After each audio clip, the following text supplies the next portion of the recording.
Eh ben, 10 secondes, oh bah, faut bien ça quand même.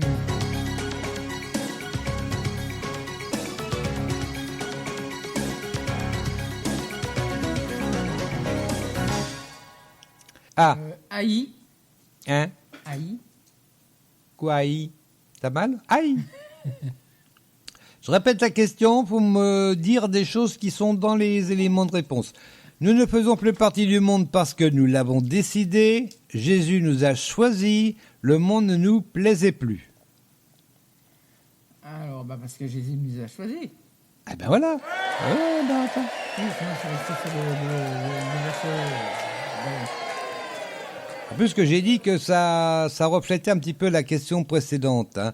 C'est Jésus qui nous a choisis. Bah oui, c'est pour ça que le monde ne nous plaît plus. Et c'est pour ça qu'on pense l'avoir décidé, mais on n'a pas décidé vraiment complètement en fait. C'est Jésus qui nous a choisis. Toi, suis-moi. Ah oui, mais à chaque fois que vous allez vers Jésus, c'est juste parce que Jésus vous a dit, toi, suis-moi. Et voilà, puis vous le suivez. Ah ben non, attendez, vous n'avez pas vraiment le choix en fait après. Allez, on va lire ça, c'est au verset 19, donc on va lire du 17 au 19. Voici donc ce que je vous commande. Là, il va répéter ce qu'il a déjà dit. Aimez-vous les uns les autres. Si le monde a de la haine pour vous, sachez qu'il m'a haï avant vous. Si vous faisiez partie du monde, il vous aimerait, parce que vous lui appartiendriez. Mais vous n'appartenez pas au monde, parce que je vous ai choisi du milieu du monde. C'est pourquoi il vous poursuit de sa haine. Ah, méchant. Oh, méchant le monde. Bah, c'est vrai en plus qu'on le voit tous les jours dans l'actualité, ça qu'il est méchant le monde. Hein. Oh là là, le travail. Enfin bref. Allez, question suivante. Pourquoi les chrétiens sont-ils persécutés? Ah ben on en revient d'ailleurs à ça. Hein. Pourquoi les chrétiens sont-ils persécutés? Parce que les persécuteurs ne connaissent pas le Père, qu'ils ne connaissent pas le Fils ou qu'ils ne connaissent pas le Saint-Esprit. Voilà, faut revoir un petit peu le texte, hein, ce qui est dit dans le texte, hein, parce que bon, les trois sont vrais en fait, quelque part. Pourquoi les chrétiens sont-ils persécutés? Parce que les persécuteurs ne connaissent pas le Père, ne connaissent pas le Fils ou ne connaissent pas le Saint-Esprit. Allez, 10 secondes.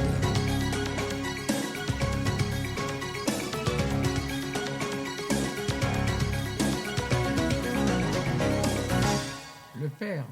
Ils ne connaissent pas le Père exactement, mais c'est vrai que quelque part les trois sont liés. Hein. Oui. Hein, bon. Allez, on peut connaître le Père, mais si on ne connaît pas le Fils, ça n'aide pas non plus. Hein.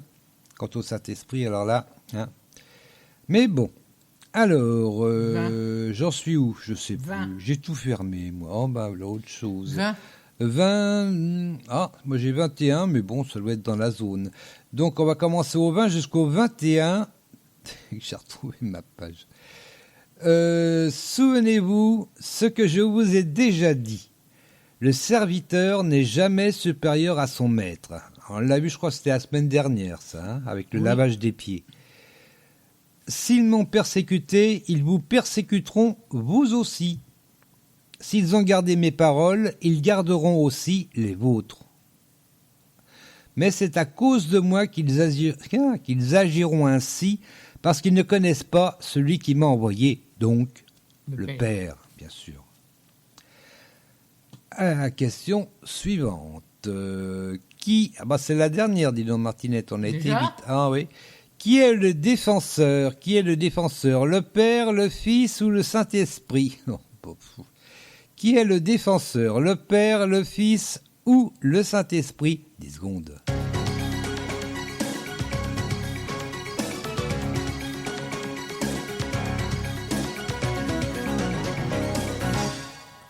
Tu dirais? Je dirais le Père. Tu dirais le Père. C'est une mauvaise réponse. Je ferais bien que je la fasse une mauvaise réponse. Non, c'est le Saint-Esprit. Ah, j'ai même pas marqué le... Ah non, j'ai loupé une question, dis donc, en fait. Je la poserai après, c'est pas grave. On reviendra un peu en arrière, c'est pas dramatique.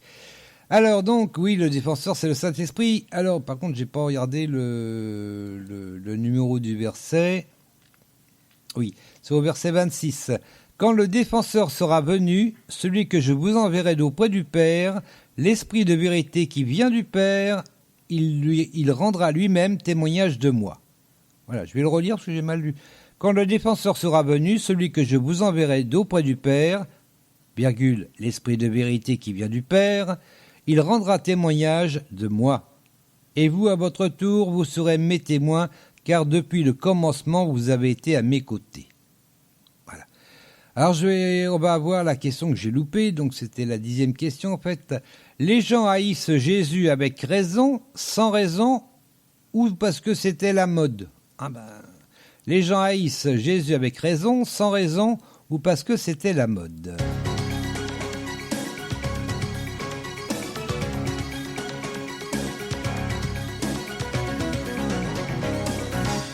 Sans raison. Sans raison, exactement. Aujourd'hui, je me demande si c'est pas parce que c'est plutôt la mode, en fait, de nos jours.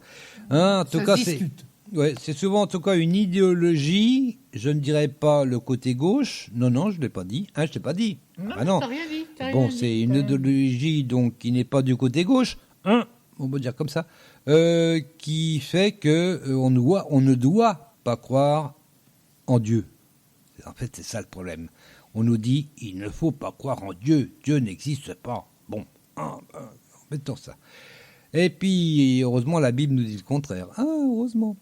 Mais bon, pour ça, c'est vrai qu'il faut lire la Bible. Si on ne lit pas la Bible, il y a beaucoup de choses qu'on ne va pas comprendre. C'est souvent, pour certains, grâce à la Bible, finalement, qu'ils vont croire. En sachant que, bien sûr, c'est toujours Jésus qui dit « Toi, suis-moi ». Bon, c'est un petit peu dans le désordre, je vais quand même le lire, parce que... oui, tu relis tout, tu lis du 22 jusqu'au 27. Allez, on y va, c'est la fête. Bon, attends. Si je n'étais pas venu et si je ne leur avais pas parlé, ils ne seraient pas coupables. C'est important ça aussi. Mais maintenant, leur péché est sans excuse. Oui, parce que Jésus est venu, nos péchés sont sans excuse. Celui qui a de la haine pour moi en a aussi pour mon Père. Si je n'avais pas accompli au milieu d'eux des œuvres que jamais personne d'autre n'a faites, ils ne seraient pas coupables. Mais maintenant, bien qu'ils les aient vus, ils continuent à nous haïr, moi et mon Père. Mais il fallait bien que s'accomplisse cette parole écrite dans leur loi. Ils m'ont haï sans raison. Et enfin on termine. Quand le défenseur sera venu, celui que je vous enverrai d'auprès du Père, l'Esprit de vérité, qui vient du Père, il rendra lui-même témoignage de moi. Et vous, à votre tour, vous serez mes témoins, car depuis le commencement, vous avez été à mes côtés. Donc là, il s'adressait toujours à ses disciples. Sur ce, on va écouter donc un deuxième chant, et puis sans doute un troisième chant, parce que là, on est un petit peu en avance. Alors, le deuxième chant, c'est toujours Martin Smith, toujours enregistré en live à Nashville. C'est Glory. Allez, c'est parti.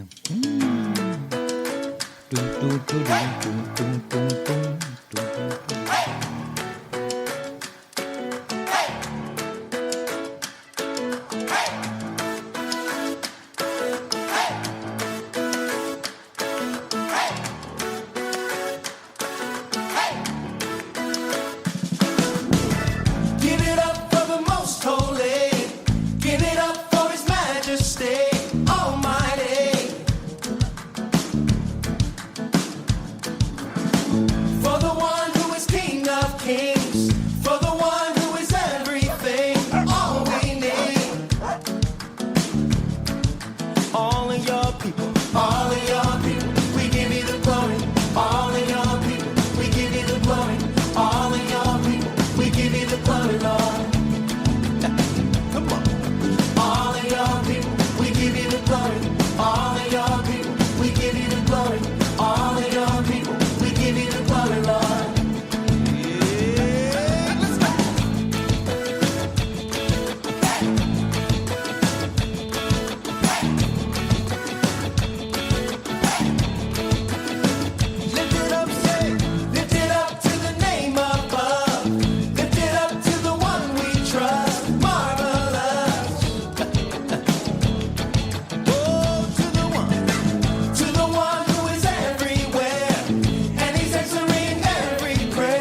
Martin Smith, c'était en direct, enregistré en direct, ça fait bizarre. Bon, c'est un peu comme le quiz, hein, c'est enregistré en direct. C'était Glory, c'était bien, moi j'aimais bien ça.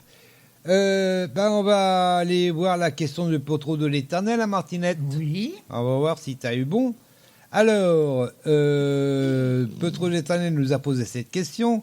Nous savons que Aaron et Moïse étaient frères. Mais quelle différence d'âge y avait-il entre eux? Ah, est-ce que c'était 2 ans, 3 ans, 4 ans ou 7 ans? Je rappelle que les tutos, ils ont répondu 7 ans majoritairement, à 47%, 23% ont répondu 2 ans, et 15% 3 ans et 4 ans. Martinette, tu dirais quoi, toi? 3 ans. Tu dirais 3 ans? Est-ce que c'est une bonne réponse? Bah ouais, ouais. Bah oui, parce que Moïse avait 80 ans et son frère Aaron, il avait 83 ans. Voilà, donc ça fait 3 ans d'écart. Par contre, pour les 47%, 47% de tutos qui ont répondu 7 ans, pas bien. Ah non, enfin tout de même. Et ça, on retrouve ça donc dans Exode au chapitre 7 et au verset 7. C'est facile, hein? Exode 7.7. Alors, j'y vais de ce pas. Voilà, j'y suis. Ah bah, je vais vite, hein. Je vais lire tout le début de Exode 7. Alors, l'Éternel dit à Moïse, regarde, je te fais Dieu pour le Pharaon. Hein, c'est important ça. Hein. L'Éternel dit à Moïse, regarde, je te fais Dieu pour le Pharaon, et ton frère Aaron te servira de prophète. Toi, tu diras tout ce que je t'ordonnerai, et ton frère Aaron le répétera au Pharaon pour qu'il laisse partir les Israélites de son pays. Et moi, je rendrai le Pharaon inflexible, et je multiplierai les signes miraculeux et les prodiges en Égypte. Mais il ne vous écoutera pas. Alors j'interviendrai en Égypte, et j'en ferai sortir mon peuple,